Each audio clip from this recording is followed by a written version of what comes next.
Assalamualaikum warahmatullahi wabarakatuh. Perkenalkan, nama saya Dwiki Maulana Nugraha Haritonga dengan nomor induk mahasiswa 1811021.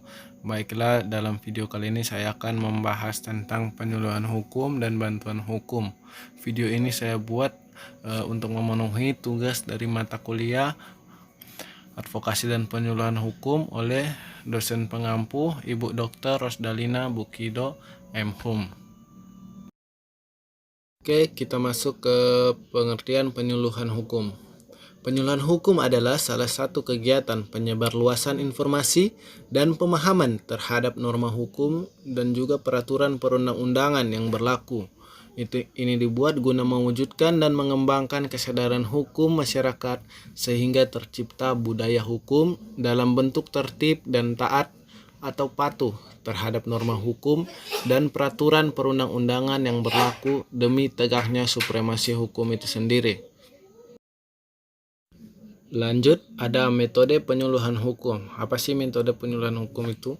Metode penyuluhan hukum adalah cara penyampaian informasi hukum dari penyuluh hukum kepada sasaran penyuluhan hukum. Metode penyuluhan hukum diselenggarakan dengan metode penyuluhan hukum langsung dan metode penyuluhan tidak langsung. Metode penyuluhan langsung dilakukan dengan cara bertatap muka secara langsung antara penyuluh dan yang disuluh. Sedangkan penyuluhan hukum tidak langsung dilakukan melalui media elektronik dan media cetak.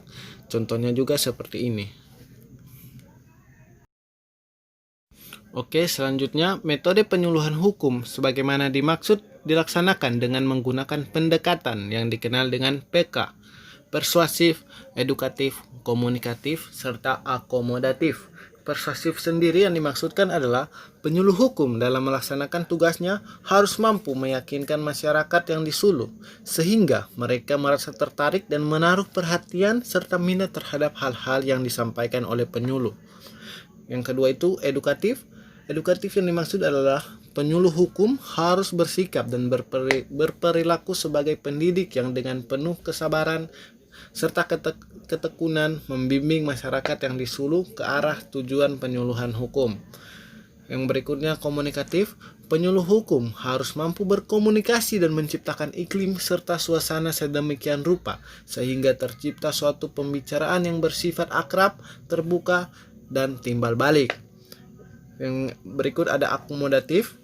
Akomodatif yang dimaksud adalah penyuluh hukum harus mampu mengakomodasikan, menampung, dan memberikan jalan pemecahannya dengan bahasa yang mudah dimengerti dan dipahami terhadap permasalahan-permasalahan hukum yang diajukan oleh masyarakat. Berikutnya bentuk penyuluhan hukum. Di sini bentuk penyuluhan hukum ada dua cara. Yang pertama itu secara langsung, yang kedua bentuk penyuluhan hukum tidak langsung. Bentuk penyuluhan hukum secara langsung saya mengambil beberapa contoh yang sering kita temui itu di lapangan. Yang pertama itu dengan cara ceramah, yang kedua diskusi, ketiga pameran, keempat simulasi. Itu adalah bentuk penyuluhan hukum secara langsung yang sering kita temui. Yang berikut bentuk penyuluhan hukum tidak langsung. Sini ada beberapa contoh. Yang pertama itu bisa melalui film, kedua poster, ketiga majalah, keempat surat kabar. Itu adalah beberapa contoh bentuk penyuluhan hukum secara tidak langsung menggunakan media cetak atau media elektronik. Oke, selanjutnya kita masuk di bantuan hukum. Menurut Undang-Undang Nomor 16 Tahun 2011 tentang bantuan hukum merupakan sebuah jasa hukum yang diberikan oleh pemberi bantuan hukum secara cuma-cuma kepada penerima bantuan hukum yang menghadapi masalah hukum.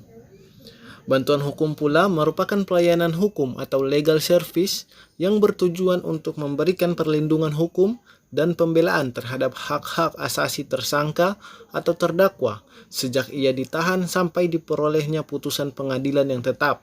Yang dibela dan diberi perlindungan hukum bukan kesalahan tersangka atau terdakwa, melainkan hak asasi tersangka atau terdakwa agar terhindar dari perlakuan dan tindakan tidak terpuji sewenang-wenang dari aparat penegak hukum. Lanjut ke unsur bantuan hukum. Yang pertama, penerima bantuan hukum adalah fakir, miskin, atau orang yang tidak mampu secara ekonomi. Yang kedua, bantuan hukum diberikan baik di dalam maupun di luar proses peradilan. Yang ketiga, bantuan hukum diberikan baik dalam lingkup peradilan pidana, perdata, maupun tata usaha negara. Sedangkan yang keempat, bantuan hukum diberikan secara cuma-cuma. Itu keempat tersebut merupakan unsur daripada bantuan hukum. Selanjutnya di sini ada syarat untuk memperoleh bantuan hukum. Syarat memperoleh bantuan hukum yang pertama yaitu mengajukan permohonan secara lisan atau tertulis yang berisi sekurang-kurangnya identitas pemohon dan uraian singkat mengenai pokok persoalan yang dimohonkan bantuan hukum. Yang kedua, menyerahkan dokumen yang berkenan dengan perkara. Yang ketiga, melampirkan surat keterangan miskin dari lurah, kepala desa, atau pejabat yang setingkat di tempat tinggal pemohon bantuan hukum itu. Jadi ketiga itu merupakan syarat untuk memperoleh bantuan hukum. Ingat, memperoleh bantuan hukum secara cuma-cuma. Oke, mungkin itu saja penyampaian dari saya mengenai penyuluhan hukum dan bantuan hukum. Untuk lebih dan kurangnya saya mohon maaf. Wabillahi taufiq wal hidayah. Wassalamualaikum warahmatullahi wabarakatuh. Terima kasih.